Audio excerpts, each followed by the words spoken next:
ಬೆಳಿಗ್ಗೆ ಬರ್ತಾರೆ, ಯಾರೋ ಒಂದು 4 ಜನ ಚೇಲಗಳನ್ನ ಕರ್ಕೊಂಡು ಹೋಗ್ತಾರೆ, ಗುದ್ಲಿ ಪೂಜೆ ಮಾಡ್ತಾರೆ, ವಾಟ್ಸಪ್ಪಲ್ಲಿ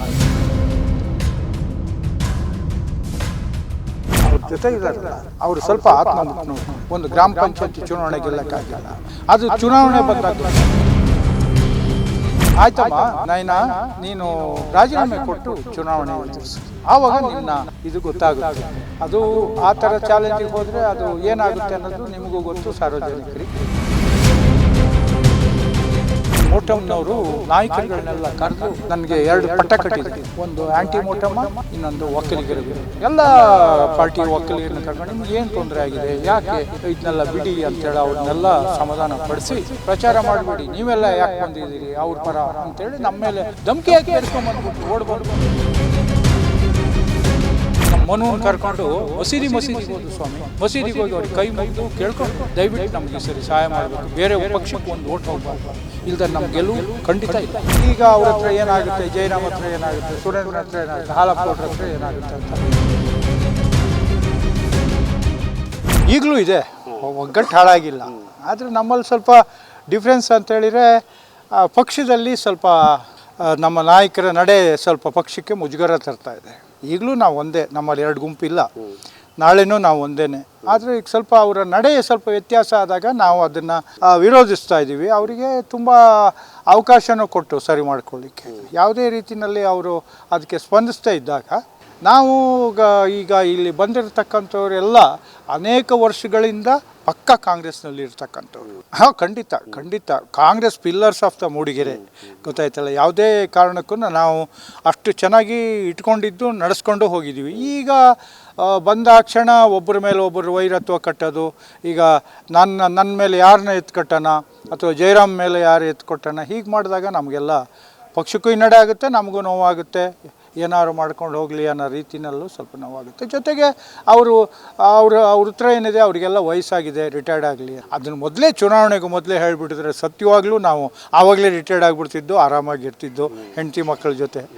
ಈಗ ಹೇಳ್ತಾರೆ ತುಂಬ ಲೇಟಾಗಿದೆ, ನಮಗೆ ಆ ಕಡೆಯಿಂದ ಹೆಂಡತಿ ಮಕ್ಕಳ ಕೆಲೆಲ್ಲ ಬಯಸ್ಕೋಬೇಕು, ನಿಮಗೆ ಯಾಕೆ ಬೇಕಿತ್ತು ಅಂಥೇಳಿ ಈ ಕಡೆಯಿಂದ ಇವರು ನಮ್ಮನ್ನು ದೂರ ಮಾಡೋದು.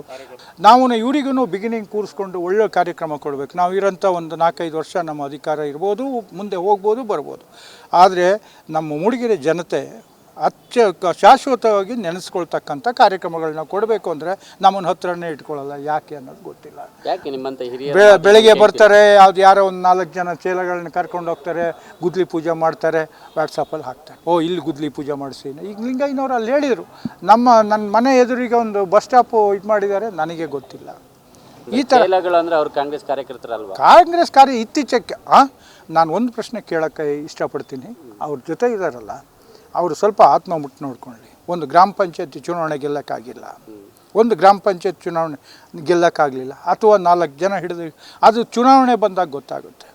ನಾವು ಮಂಡಲ್ ಪ್ರಧಾನರಾಗಿ, PLD ಬ್ಯಾಂಕ್ ಅಧ್ಯಕ್ಷರಾಗಿ, ಈಗಲೂ ಭಾಳ ಸಮಾಜ ಸೇವೆಯಲ್ಲಿ ಟ್ರಸ್ಟ್ ಮೆಂಬರ್ಸ್ಗಳಾಗಿ ಜನಗಳಿಗೆ ಸೇವೆ ಮಾಡಿಕೊಂಡೇ ಬಂದಿದ್ದೀವಿ. ಅದನ್ನು ನಮ್ಮನ್ನು ನೆನೆಸ್ಕೊಳ್ತಾರೆ. ಅದು ಆ ಕೊಡುಗೆನೇ ಇವತ್ತು ನೈನಾ ಗೆಲ್ಲಲಿಕ್ಕೆ ಕಾರಣ. ಇಂಥವರೆಲ್ಲ ಇದ್ದಾರೆ, ನಮಗೆಲ್ಲ ಸಹಾಯ ಮಾಡಿದ್ದಾರೆ ಅಂತ ಅದನ್ನೆಲ್ಲ ಮರಿತಾರೆ. ಅವ್ರದ್ದೇ ಆದ ರೀತಿಯಲ್ಲಿ ಅವ್ರು ಹೋಗ್ತಾರೆ. ನಮಗೂ ಸ್ವಲ್ಪ ತುಂಬ ಬೇಜಾರಾಗಿದೆ. ಈಗ ಅವ್ರ ಹತ್ರ ಏನಾಗುತ್ತೆ, ಜಯರಾಮ್ ಹತ್ರ ಏನಾಗುತ್ತೆ, ಸುರೇಂದ್ರ ಹತ್ರ ಏನಾಗುತ್ತೆ, ಹಾಲಪ್ಪಗೌಡ್ರ ಹತ್ರ ಏನಾಗುತ್ತೆ ಅಂತ. ಈ ಹಾಲಪ್ಪಗೌಡ್ರ ಅಂತರನ್ನೇ DK ಸಾಹೇಬರು ಗುರುತಿಸ್ಕೊಂಡು, ಹಾಲಪ್ಪ ಹೋಗಿ ಅಲ್ಲಿ ನಿಂಗೇನು ಕರ್ಕೊಂಬರೋ ಅಂಥೇಳಿ ಅಷ್ಟು ತಲೆ ಓಡಿಸಿ ಹಾಲಪ್ಪಗೌಡ್ರು, ಇವರು ಪಾಪ ನಮ್ಮ ಹಾಲಪ್ಪಗೌಡ್ರು ರಾತ್ರಿ ಇಡೀ ಕಾದು ಆ ಲಿಂಗಯ್ಯನವ್ರನ್ನ ನಮ್ಮ ಪಕ್ಷಕ್ಕೆ ಎಳೆತಂದರು. ಅವ್ರು ಬಂದಿದ್ದರಿಂದ ಮಿನಿಮಮ್ ನಮಗೆ 3,000-4 ಸಾವಿರ ಓಟು. ನೀವು ಒಪ್ಕೊಳ್ತೀರಿ ಅದನ್ನು? 100%. ಜೊತೆಗೆ ಈಗ ನಮ್ಮ ಜೊತೆ ಬಂದಿರತಕ್ಕಂಥ ಕುಮಾರಸ್ವಾಮಿ ಅವರು ಅಲ್ಲಿ ಹೋಗಿ ನಿಂತಿರೋದ್ರಿಂದ, ಎಲ್ಲಿ ದಳದಿಂದ ಹೋಗಿ ನಿಂತಿರೋದ್ರಿಂದ ಈ BJPಗೆ ಬೀಳ್ತಕ್ಕಂಥ ಓಟೆಲ್ಲ ಆ ಕಡೆ ಡೈವರ್ಟ್ ಆಗಿರೋದ್ರಿಂದ ಕಾಂಗ್ರೆಸ್ ಈ ಕಡೆಯಿಂದ ಸುಲಭವಾಗಿ ಗೆಲ್ತು. ಅದು ಅಲ್ಪ ಮತ, ಖಂಡಿತ. ಇದನ್ನೆಲ್ಲ ಅವ್ರ ಗಮನದಲ್ಲಿ ಇಟ್ಕೊಳ್ಬೇಕು. ಈಗ ಒಂದೊಂದೇ ಇದನ್ನ ನಾವು ಕಳ್ಕೊಳ್ತಾ ಹೋದರೆ, ಈಗ ಒಂದು ಮನೆ ಇರ್ತದೆ, ಮನೆಯಲ್ಲಿ ಸಣ್ಣ ವ್ಯತ್ಯಾಸ ಬರ್ತದೆ, ಹಿರಿಯರಾದರೆ ಸರಿ ಮಾಡಬೇಕು. ನಾವು ಕೇಳ್ತಾ ಇದ್ದೀವಿ, ನಾವು ಜಯರಾಮ್, ನಮ್ದು ಏನು ತಪ್ಪಿದೆ ಹೇಳಿ, ನ್ಯಾಯಬದ್ಧವಾಗಿದ್ದರೆ ನಾವು ತಲೆ ಬಗ್ತೀವಿ. ಸುಮ್ಮನೆ ಆದರೂ ನಮ್ಮ ಮೇಲೆ ಇವರೆಲ್ಲ ಇದ್ಕೊಂಡು ಪಕ್ಷ ಹಾಳು ಮಾಡ್ತಿದ್ದಾರೆ, ಇವ್ರನ್ನ ದೂರ ಇಡಬೇಕು ಅಂಥೇಳಿ ದೇವರಾಜು ಹೇಳಿದರು. ಆಯ್ತಮ್ಮ ನೈನಾ ನೀನು ರಾಜೀನಾಮೆ ಕೊಟ್ಟು ಚುನಾವಣೆ ಎದುರಿಸು, ಆವಾಗ ನಿನ್ನ ಇದು ಗೊತ್ತಾಗುತ್ತೆ ಅಂಥೇಳಿ. ಅದು ಆ ಥರ ಚಾಲೆಂಜಿಗೆ ಹೋದರೆ ಅದು ಏನಾಗುತ್ತೆ ಅನ್ನೋದು ನಿಮಗೂ ಗೊತ್ತು, ಸಾರ್ವಜನಿಕರಿಗೆ ಗೊತ್ತು. ನಾವೆಲ್ಲ ಅವತ್ತು ಪಟ್ಟ ಶ್ರಮ ನಿಜವಾಗ್ಲೂ ನಮಗೆ ಈ ಸರಿ ಖಂಡಿತವಾಗ್ಲೂ 100 ಮಾಡಿಲ್ಲ. ಅವ್ರು ಬೇಕಾದ್ರೆ ಎಲ್ಲಿ ಬೇಕಾದ್ರೂ ನಾವು ಯಾವ ಕ್ಷೇತ್ರಕ್ಕೆ ಬರೋಕ್ಕೂ ಯಾವ ಸತ್ಯಕ್ಕೆ ಬರಲಿಕ್ಕೂ ನಾವು ತಯಾರು, ಯಾವುದೇ ಕಾರಣಕ್ಕೂ. ನಮಗೆ ಆವಾಗ ಒಂದೇ ನಮ್ಮ ಗುರಿ, ನಮಗೆ ಕಾಣ್ತಾ ಇದ್ದಿದ್ದು ಒಂದೇ, ಕಾಂಗ್ರೆಸ್ ಕಾಂಗ್ರೆಸ್ ಕಾಂಗ್ರೆಸ್. ಇನ್ನೂ ನಿಜ ಹೇಳಬೇಕು ಅಂದರೆ ಮೋಟಮ್ನವರು ನಮ್ಮನ್ನು ನಾಯಕರುಗಳನ್ನೆಲ್ಲ ಕರೆದು, ನೋಡಿ ಅಧ್ಯಕ್ಷರೇ ನನ್ನ ಮೇಲೆ ನನಗೆ 2 ಪಟ್ಟ ಕಟ್ಟಿದ್ದಾರೆ, ಒಂದು ಆ್ಯಂಟಿ ಮೋಟಮ್ಮ, ಇನ್ನೊಂದು ಒಕ್ಕಲಿಗರ ವಿರೋಧಿ. ನಾನು ಜಯರಾಮ ಇದಕ್ಕೆ ಮುಖ್ಯವಾಗಿ ಇನಿಷಿಯೇಟಿವ್ ತಗೊಂಡು, ನಾವು ಮನುಗಿನು ಎಲ್ಲ ಇದ್ದೀವಿ, ನಾವು ಇನಿಷಿಯೇಟಿವ್ ತಗೊಂಡು ಹಳ್ಳಿಗೆ ಹೋದು ಎಲ್ಲ ಒಕ್ಕಲಿಗರುಗಳನ್ನ, ಎಲ್ಲ ಪಾರ್ಟಿಯ ಒಕ್ಕಲಿಗರನ್ನ ಕರ್ಕೊಂಡು ನಿಮ್ಗೆ ಏನು ತೊಂದರೆ ಆಗಿದೆ, ಯಾಕೆ ಇದನ್ನೆಲ್ಲ ಬಿಡಿ ಅಂತೇಳಿ ಅವ್ರನ್ನೆಲ್ಲ ಸಮಾಧಾನ ಪಡಿಸಿ ಸ್ವಲ್ಪ ನ್ಯೂಟ್ರಲೈಸ್ ಮಾಡಿದ್ರು. ಆದರೆ ಒಂದು ಕಡೆ ಒಂದು ರಾತ್ರಿ ನನಗೂ ಜಯರಾಮ್ಗೂ ಹೊಡೆಯೋಕ್ಕೆ ಬೇರೆಸ್ಕೊಂಬಂದ್ಬಿಟ್ರು. ನಿಮ್ಗೆ ಹುಚ್ಚತ್ತಿದೆಯಾ, ಆ ಅಮ್ಮ ಮಾಡಿರ್ತಕ್ಕಂಥ ಇದಕ್ಕೆ ನಮ್ಗೆ ಇವತ್ತು ಅನುಭವಿಸ್ತಿದ್ದೀವಿ ಅಂತ ನಮ್ಮನ್ನು ಬೆರೆಸ್ಕೊಂಬಂದ್ಬಿಟ್ರು. ಬೇರೆ ಪಕ್ಷದವರು ಬೆರೆಸ್ಕೊಂಬಂದ್ರು. ನಾವು ನ್ಯೂಟ್ರಲೈಸ್ ಮಾಡಬೇಕು, ಅವ್ರನ್ನ ಸ್ವಲ್ಪ ನಮಗೆ ಸಹಾಯ ಮಾಡಬೇಕು ಅಂತ. ಆವಾಗ ಕಾಂಗ್ರೆಸ್ನವರು ಇದ್ರೂ ಏನೋ ಗೊತ್ತಿಲ್ಲ ನನಗೆ. ಆ ರಾತ್ರಿ ಆಗ್ತಾ ಬಂತು, ನಾನು ಇವ್ರಿಗೆ ಓಡಿ ಬಂದು ಮಾತಾಡ್ತಿದ್ದೀರಲ್ಲ ವಿಚಾರಕ್ಕೆ ನಮಗೆ ಅವ್ರ ಹೆಸರು ಎತ್ತಬೇಡಿ, ಅವ್ರು ಪ್ರಚಾರ ಮಾಡಬೇಡಿ, ನೀವೆಲ್ಲ ಯಾಕೆ ಬಂದಿದ್ದೀರಿ ಅವ್ರ ಪರ ಅಂತೇಳಿ ನಮ್ಮ ಮೇಲೆ ಧಮಕಿ ಹಾಕಿ ಬೇರೆಸ್ಕೊಂಬಂದ್ಬಿಟ್ರು. ಓಡಿ ಬಂದು ಅಂಥ ಸನ್ನಿವೇಶನೆಲ್ಲ ನೀವು ಎದುರಿಸಿದ್ದೀವಿ. ಖಂಡಿತ ಅವ್ರಿಗೆ ನಮ್ಮ ಮನುವನ್ನು ಕರ್ಕೊಂಡು ಮಸೀದಿಗೆ ಹೋದು ಸ್ವಾಮಿ. ಮಸೀದಿಗೆ ಹೋಗಿ ಅವ್ರಿಗೆ ಕೈ ಮುಗಿದು ಕೇಳ್ಕೊಂಡು, ದಯವಿಟ್ಟು ನಮಗೆ ಈ ಸರಿ ಸಹಾಯ ಮಾಡಬೇಕು, ಬೇರೆ ಪಕ್ಷಕ್ಕೆ ಒಂದು ಓಟ್ ಹೋಗಬಾರ್ದು ಅಂತ. ಸತ್ಯವಾಗ್ಲೂ ಅವ್ರು ಮಾಡಿದ್ದಾರೆ. ಈ ಸರಿ 99% ನಮಗೆ ಇಲ್ದ ನಮ್ಮ ಗೆಲುವು ಖಂಡಿತ ಇಲ್ಲ.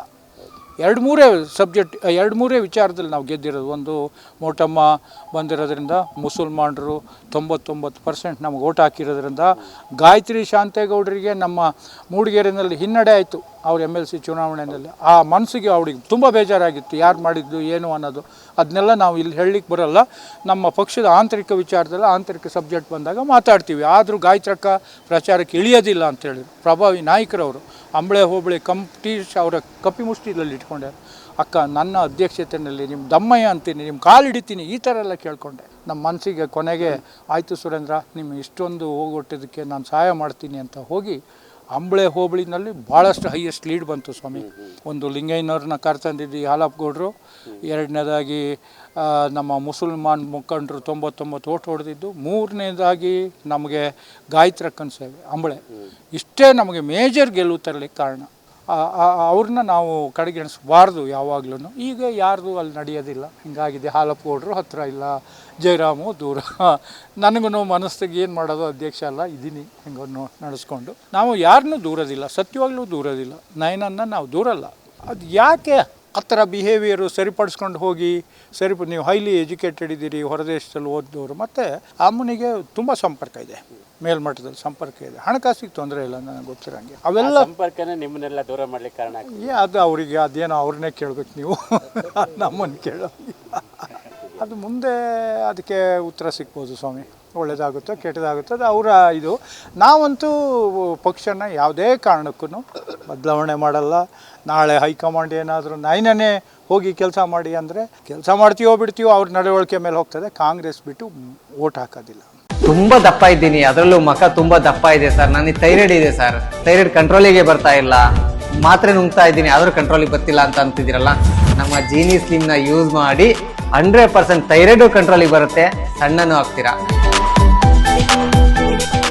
ಇಂತಹ ನೈಜ ಕುತೂಹಲ ಭರಿತ ಸುದ್ದಿಗಳು ನಿಮಗೆ ಸಿಗಬೇಕಂದ್ರೆ ರಾಜ್ಯದ ಪ್ರತಿಷ್ಠಿತ ಜನಪರ ಡಿಜಿಟಲ್ ಸುದ್ದಿ ಮಾಧ್ಯಮ ಪಬ್ಲಿಕ್ ಇಂಪ್ಯಾಕ್ಟ್ ಚಾನೆಲ್ ಅನ್ನು ಯೂಟ್ಯೂಬ್ನಲ್ಲಿ ಸಬ್ಸ್ಕ್ರೈಬ್ ಮಾಡ್ಕೊಳ್ಳಿ. ವಿಡಿಯೋ ಇಷ್ಟವಾದರೆ ಲೈಕ್ ಮಾಡಿ, ನಿಮ್ಮ ಇಷ್ಟದವರಿಗೆ ಶೇರ್ ಮಾಡಿ ನಮ್ಮನ್ನು ಪ್ರೋತ್ಸಾಹಿಸಿ. ಹಾಗೆಯೇ ಫೇಸ್ಬುಕ್ನಲ್ಲಿ ಪಬ್ಲಿಕ್ ಇಂಪ್ಯಾಕ್ಟ್ ಫಾಲೋ ಮಾಡೋದನ್ನು, ಇನ್ಸ್ಟಾದಲ್ಲಿ ಜೊತೆಯಾಗೋದನ್ನು ಮಿಸ್ ಮಾಡಬೇಡಿ. ಜಾಹೀರಾತು ಹಾಗೂ ಬಿಸ್ನೆಸ್ ಪ್ರಮೋಷನ್ಗಾಗಿ ಸಂಪರ್ಕಿಸಿ 9606037450 ಅಥವಾ 9353224116.